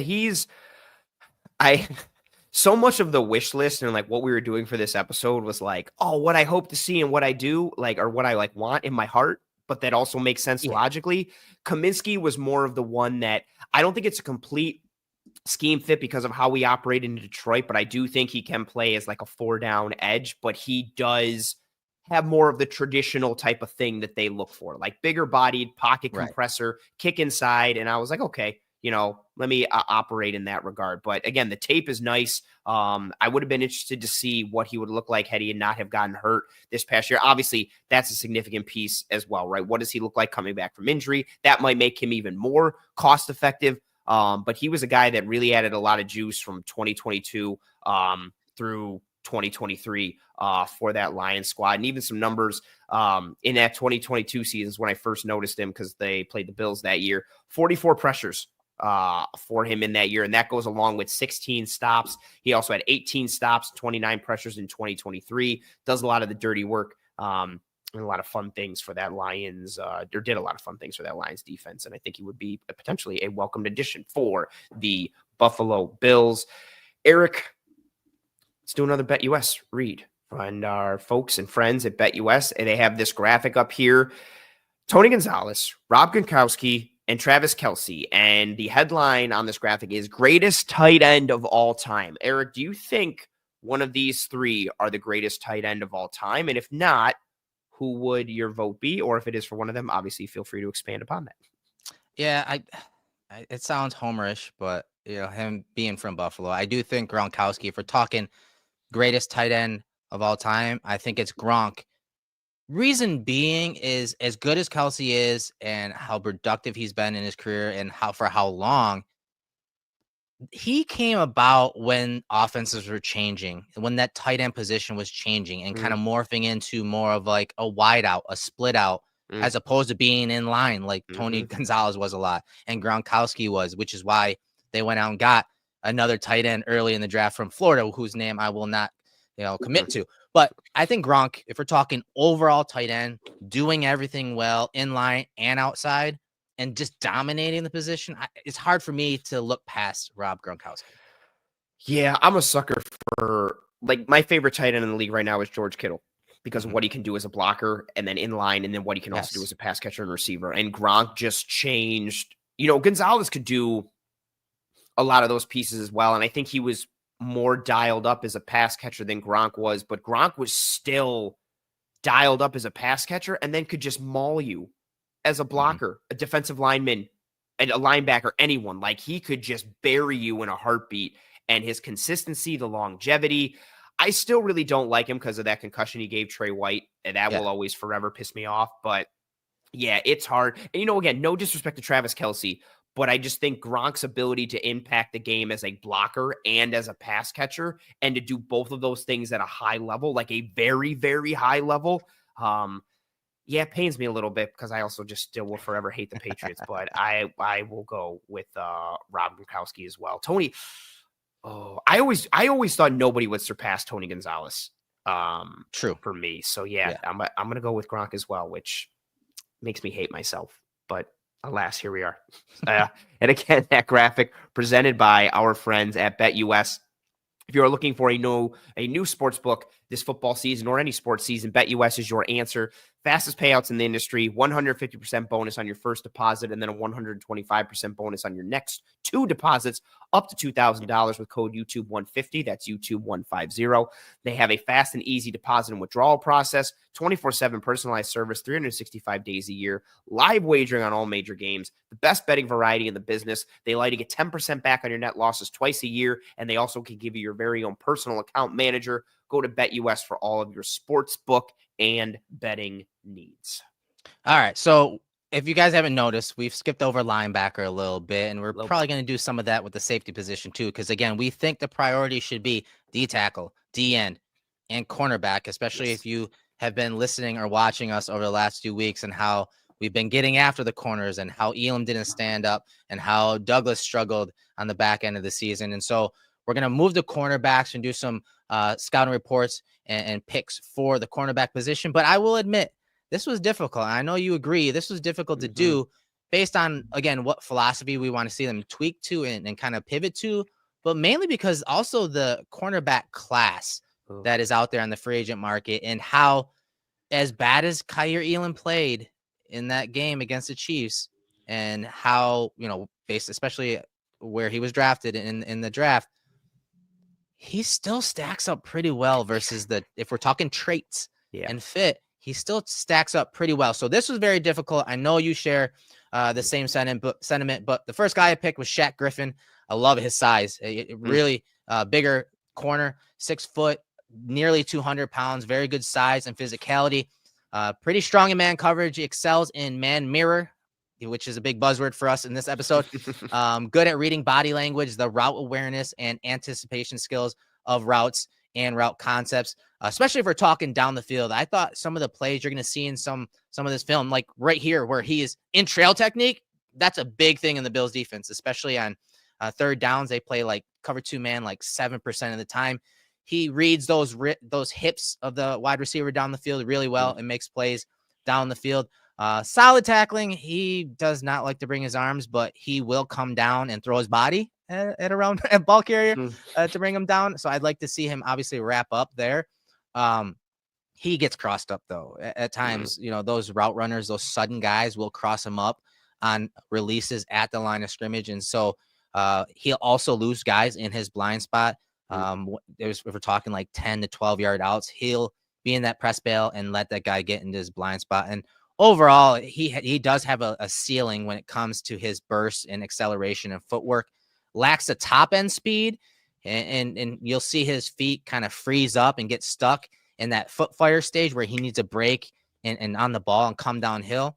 He'll get stuck in neutral at times, and that obviously hinders his ability to make plays on the ball. Yeah, I think that's all pretty fair. That ultra aggressive system that he was playing in with Flores, and also kind of what he was able to afford the Vikings in 2024, him coming on the field and kind of known passing down situations that will allow Murphy to kick in to kind of play more of the apex or the nickel. Like he offered them some versatility, but I think he's a really good example of kind of my frustration with this group. Like you mentioned, I just don't like the depth of the cornerback free agency grouping. And unless you're spending big time money for, DJ Jones or, Murphy potentially, or Charvarius Ward or Carlton Davis, like whoever you think is the top corner and the money they're kind of get, like there's the next tier of guys.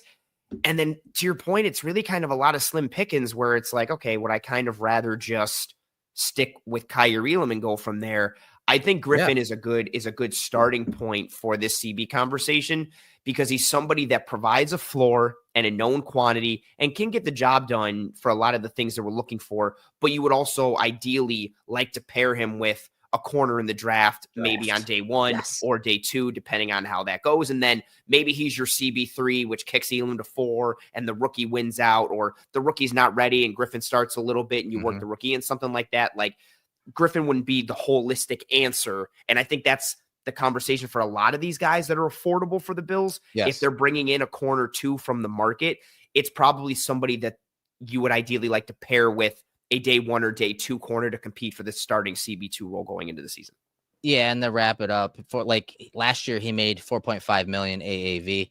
Right now, Spot Track doesn't have a price up there for him. So I think he's going to be, typically when the Bills have that veteran presence at corner, he's like that $5 million corner, right? Yeah. I think that's where he would fall.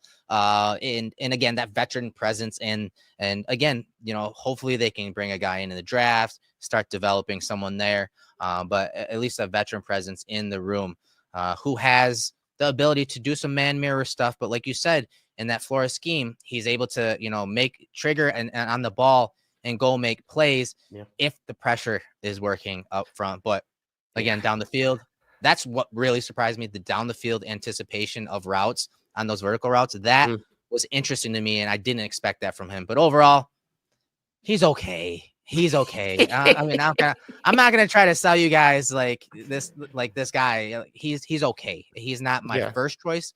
My first choice is the next one we're gonna do, but he's an all right presence as far as veterans go in that cornerback room. Yeah, and again, it gets all within that lens of. I know a lot of people are probably going to be upset because I know how many comments we got in the film room when I got in disguise coverage for like DJ Reed, Charvarius Ward, and like these higher priced guys. And we said this offline.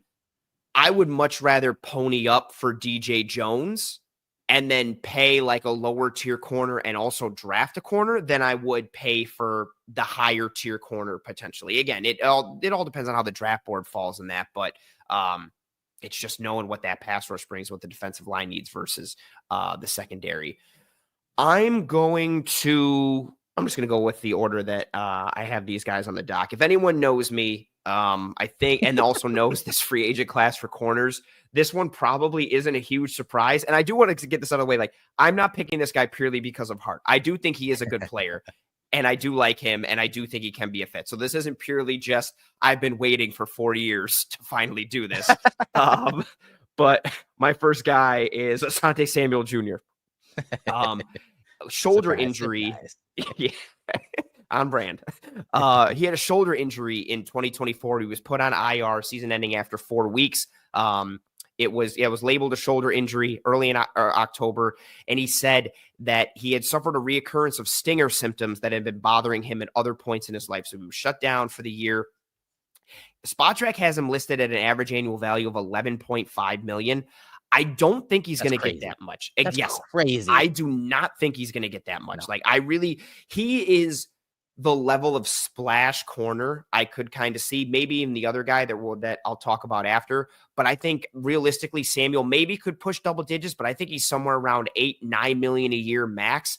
I would be okay with that if I were the Bills. I would still like to pair him with a corner. If you're signing Asante Samuel Jr., fine. I would still like to draft a corner with your first, 4th round pick if you were the Bills, or maybe even your second round pick, depending on how the board falls.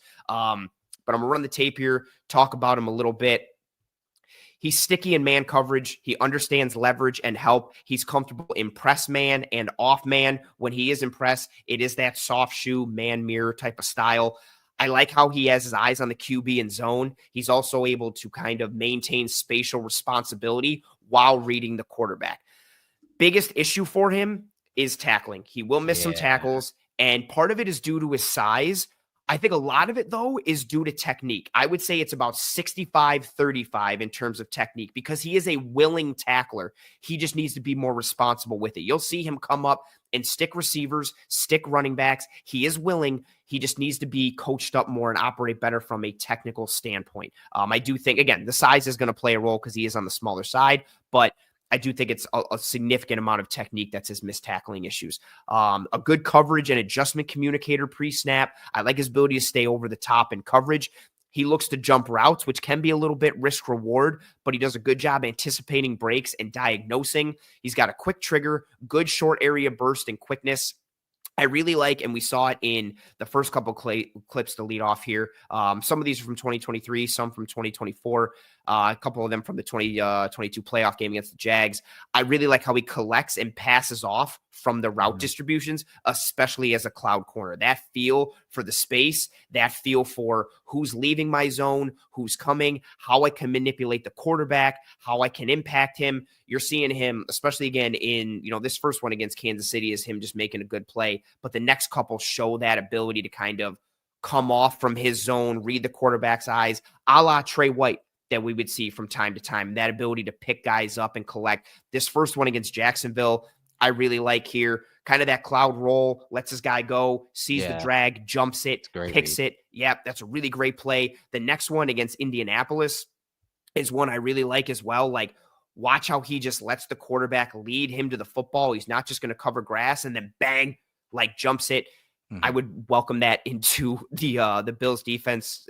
Those good ball skills. He's able to stay in phase versus various body types despite his size and frame limitations, but that size and frame will get the best of him at times at the catch point, even if he is in good position. So he's got some warts. I don't think he's going to be as expensive as the market is kind of showing or dictating a little bit. I would take him as a CB2, but he's got some things that he needs to clean up, especially from a tackling standpoint, some of that risk reward nature. And then I would like to still pair him with a cornerback in the first 4 rounds. Yeah, he's a high variance player currently because, yes, he misses a lot of tackles. I mean, he's missed, 36 tackles over his 4-year career. It's a 16.7% missed tackle percentage in 2024. Again, limited sample, 22.2%. 2023, 17.9%. So you're getting a lot of missed tackles with 36, but he also makes plays on the ball, which is something we were talking about early. Over the course of his career, so far, 4 years in the league, he's got 30 pass breakups.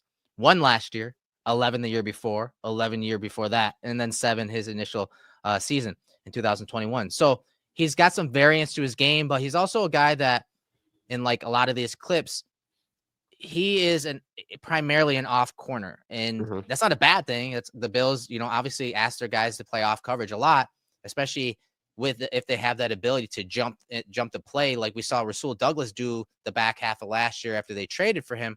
Not so much in 2024, but having a guy that can do that, he was only in press coverage 9.6% of the time. So he's not a physical guy. And honestly, the touchdowns he gave up, I think it was last year, he gave up 5 touchdowns. They were, I think 4 out of the 5 were go routes. And so that's the type of thing you're dealing with him. But if you're talking in that contact zone, in that early route stem, in those quick game plays, and he's an off coverage, he's a guy that will trust his eyes and trigger, which is something, again, we talked about at the beginning of the show. Yeah, absolutely. And a couple clips I just wanted to go in slow-mo with, like this one against George Pickens. He's in press, he's in man on the outside against him, and you see kind of that soft shoe, that mirroring ability. Like, he's got good feet and the ability to just stay in phase, close down, and then despite not having the longest arms, being kind of a smaller guy, still being able to get around, punch through, knock that ball out. Like, for not having a ton of press reps, when he is in press, he is functional and, plays well in that regard. And I think he kind of welcomes the challenge because of how much of a dog he is and kind of plays with. And the last piece I wanted to go to, this is the one. So this run defense rep, this is, again, the numbers are what the numbers are. This is Carson Steele, big, physical, mean type of running back who is just running over people throughout the preseason, even in the regular season a bit. This is Samuel up here. You see the willingness, like he comes forward, he takes a good angle, and then Steele tries to go through him with the stiff arm. Samuel does a good job and brings him down. Like, the willingness is there. That want to is there. It's just he'll get a little bit ahead of himself. He'll be a bit irresponsible at times. And again, the size can be a factor, but if he can bring it down a guy like this has him completely out leveraged from a size and frame standpoint, just got to pair it with the technique a little bit. Then that's kind of just, why I picked him. I do think he could project well, and that the variance, somebody who can turn the ball over more, who can make those plays on the ball, especially pairing him with Christian Benford, I think would be kind of an interesting pairing. Or maybe my heart is just lying to me because I'm stuck in 4 years ago. No, I get it. I can see the fit. I can see the fit. It's obviously someone we both fell in love with, when it comes to draft season. That's what's fun about doing this stuff years down the line, is that some of those crushes from the Yes. draft come back up, and he was definitely one of them for both of us. And then you just get heartbroken again when they Yes. don't go to the team you want them to go to again. It builds character, right? Yeah, It builds does. character, The and it scars. teaches us you shouldn't fall in love with anyone when it comes That's to players. right. Don't open your heart to anyone. All right, so the second corner I picked was Benjamin St-Juste. Back to that, Commanders defense that we were watching earlier with Dante Fowler. And so I want to show some of the clips from him, and he's actually different. He's more of that bigger corner, over 6'3", 200-pound body, bigger guy, matches up with those big receivers. But also, we're talking off coverage at times, which you'll see in some of these. He can shrink those zone windows. And I know we're talking about press and press man and man mirror earlier. That's what surprised me about St-Juste. His size, but his ability in press coverage and his ability at the line of scrimmage. And a lot of these reps, you'll see how square and patient he is at the line of scrimmage in press man, in press jam. And I mean, as big as he is, I would like to see him kind of assert that physicality and size, but you don't see it often. But you can see his feet are really good near the line of scrimmage to go with that patience. Very good vertical response. He immediately transitions, like you saw in that last play, and getting vertically down the field, flipping those hips to run with those 9 routes down the field. There were times, kind of like Asante Samuel Jr., where he struggled with goes and stop routes because of he's so high cut that when they snap the routes off, you see a little separation, like towards the catch point on some of these plays where, the wide receiver, he's into the body of the wide receiver, and then the wide receiver snaps it off and he can't drop his hips and break it off. You see a little separation on this play at the catch point, but that's minor things. That's me nitpicking because of that foot speed or lack thereof overall. His fluidity down the field needs a little focus. He moves fluidly in short zones, again, near the line of scrimmage, in press man, in man mirror situations, but he's got to improve down the field and reading that language of the receiver down the field. But overall, man, I was pleasantly surprised at how fluid he was in these press situations that you're seeing on the screen in this Commanders defense. Yeah, for me, similar to what you said, it starts with the size and the physicality and how he wields it. Oh, love that initial little just stab and punch like right to the face there. But then what does he do after? He gets kind of in that turn. He's reading the QB. He sinks and gets underneath. We can rewind it and take a peek at that. I like the physical presence that that aggressiveness shocks the receiver right there, but then doesn't just get lost. Keeps dropping, keeps sinking. He's reading the QB and he gets underneath that window and makes a play on the ball. Like that type of physicality and the size that he brings while still being fluid enough to make plays in those underneath and intermediate areas, I think is something that would be very welcomed in this defense. Nice drive on the ball there in a play against Bills legend Amari Cooper right there. Yeah. There you go.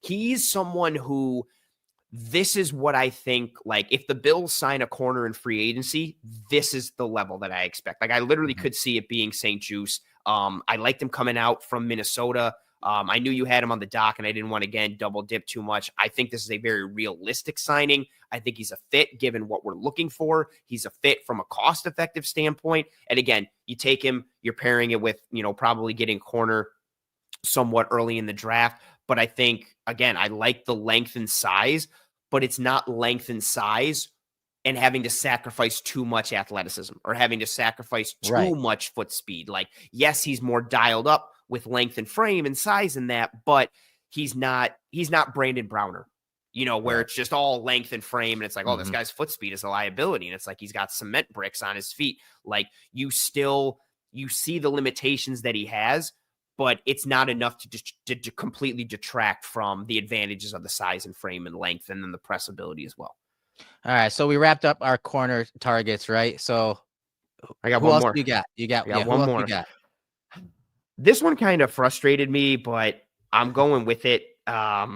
This whole corner market pissed me off. I watched like 15 corners, and it took a lot for me to like get to somebody that I was like, oh, okay, like this could work. I went with Paulson Adebo. He's a very interesting one, depending on where you go. So I saw his spot track projection, And that's what kind of initially clued me into being like, really, is he going to kind of get that much as I'm going for it here? There we go. Yeah. So his spot track projection, 11.1 million. And I was like, oh, all right. I thought he would come in a little under.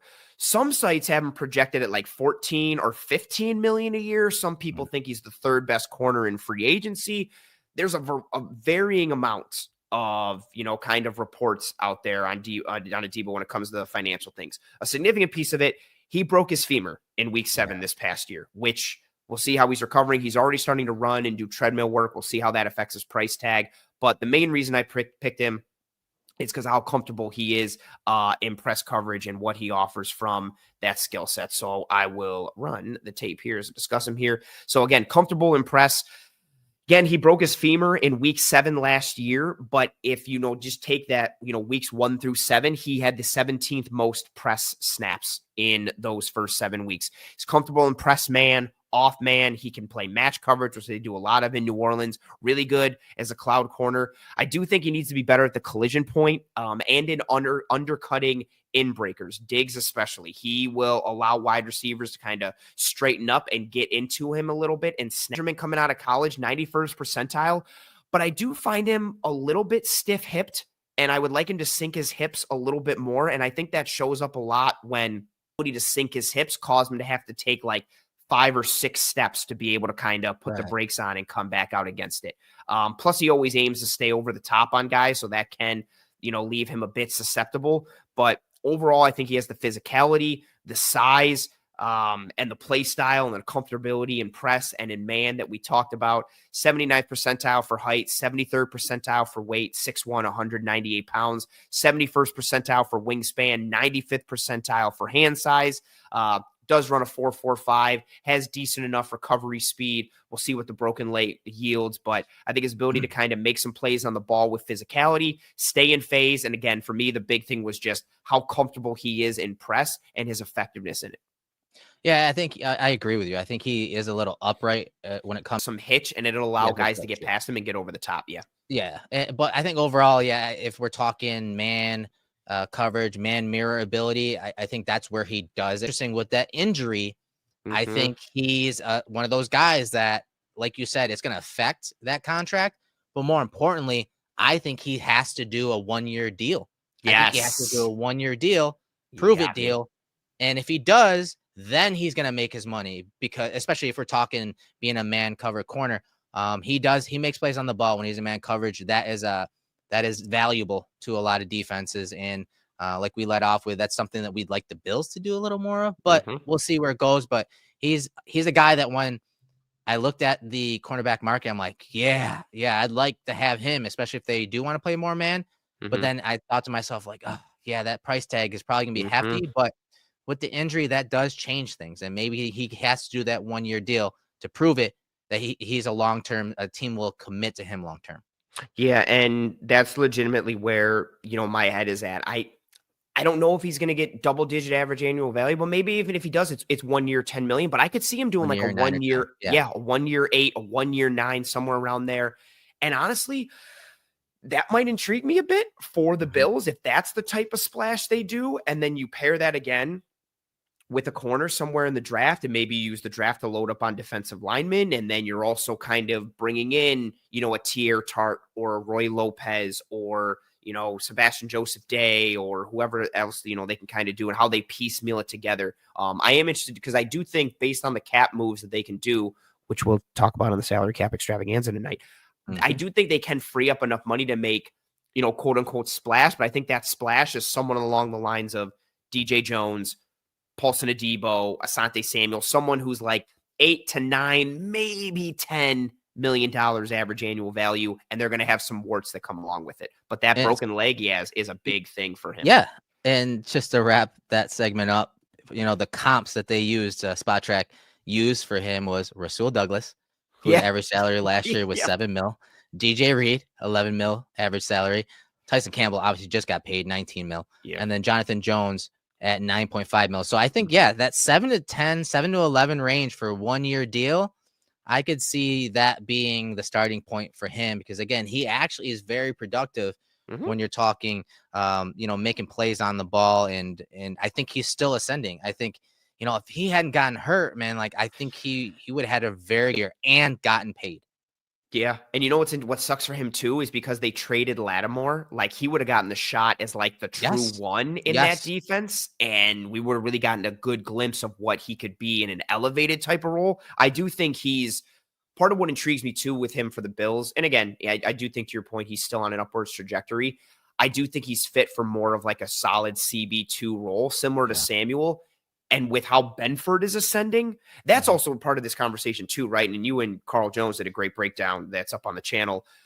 Benford allows you so much flexibility here because Benford is blossomed into a 1 and is still upwards trajectory in his development.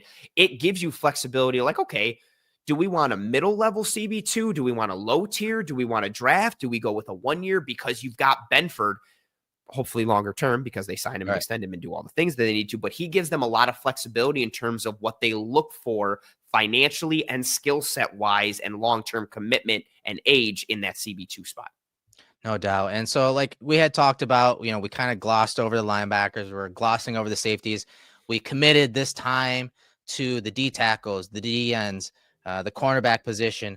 But real quick, I'll hit you right off the top. Give me one name at the safety position. If they were to pick one guy to bring in, whether it's a role player or starter, is there a name that really comes to mind that is, again, a rational pick when it comes to the salary cap and the situation with Rapp and Cole Bishop, hopefully, on top of the free agents that they may or may not bring back? My name, I immediately was like Javon Holland. Like that's where my name goes. If they were... Javon Holland is super intriguing. Justin Reed is super intriguing. Obviously, like I don't think either of those guys kind of are going to happen. Justin Simmons signed a 1-year deal. I'm going to go with Simmons just because I think he would be affordable. And if he's the safety 3 or the post safety kind of guy, just what he adds to the room. And again, cost effectiveness. Because my anticipation is it's Rapp and Bishop are the starters. We'll see if they bring back Hamlin. I would like adding Justin Simmons to the room because of how much I think he's going to cost. But my heart wants to say Javon Holland. That's fair. No, that's fair.